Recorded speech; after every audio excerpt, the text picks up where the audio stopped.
Specifically in this area, y'all are working on the Gainesville-Hall County Cooperative Weed Management Program. Exactly what's going on there, and what are y'all dealing with?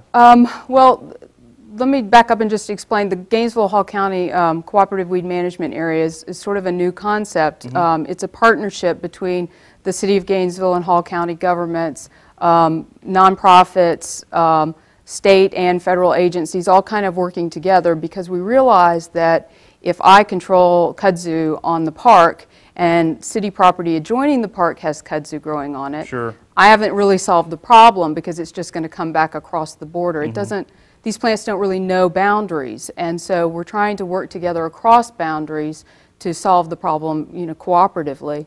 And we've been working on several projects. We're currently working on a grant to bring in some funding to do some more education, to work with school children more, to involve the Junior Master Gardener program and work in the classroom, teaching the students about exotic invasives and how they harm the environment, but also working on some restoration projects that we can do with the children so that they're out here learning, well, if we're going to go in and remove this plant, what do we do to restore it so that we don't have this problem in the future? So we're working on some interesting projects for the future. We've put together a brochure that we're distributing, and I guess our next step will be trying to come up with a website and more cooperative measures.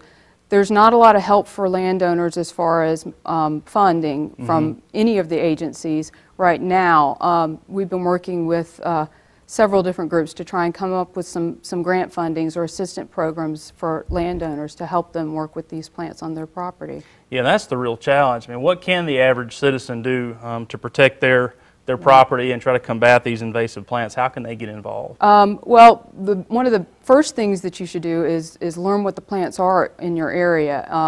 And our website is a great resource for learning about these plants.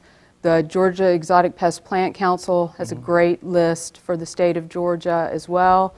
But they can also come to a workshop. We offer several workshops a year to educate them on how to identify the plants and then how to go out and remove them in their landscape, talking about the different herbicides and mechanical control methods, ways that they can remove them safely without harming the native plants or the other desirable landscape plants that they have. So, is there any work going on with with nurseries and growers to try to educate them on how to prevent these problems? Because if they're not available for sale, at least we're not going to be introducing them into the landscape. That's a question I'm always asked, and it's a very sticky subject. The Georgia Exotic Pest Plant Council is working with the Georgia green industry. They've developed a task force, and they're working on a list of alternative plants.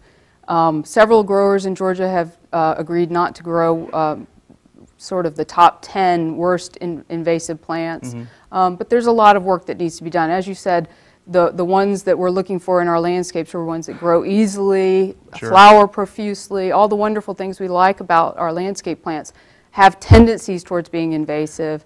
And so it's something that I'll have to continue to work on in the future to try and get a handle on it. We're always pushing drought tolerance and low fertility needs and adaptability to any soil condition, and those are the things that make these plants turn invasive, or their natural tendency comes out to begin to invade other areas. That's right. Well, if folks are looking for more information on what you guys are doing here at Elachee, or just in general on invasive exotic plants, where can they go to get some more information? The best place to go is our website, elachee.org. That's a great sort of starting point to link to other websites.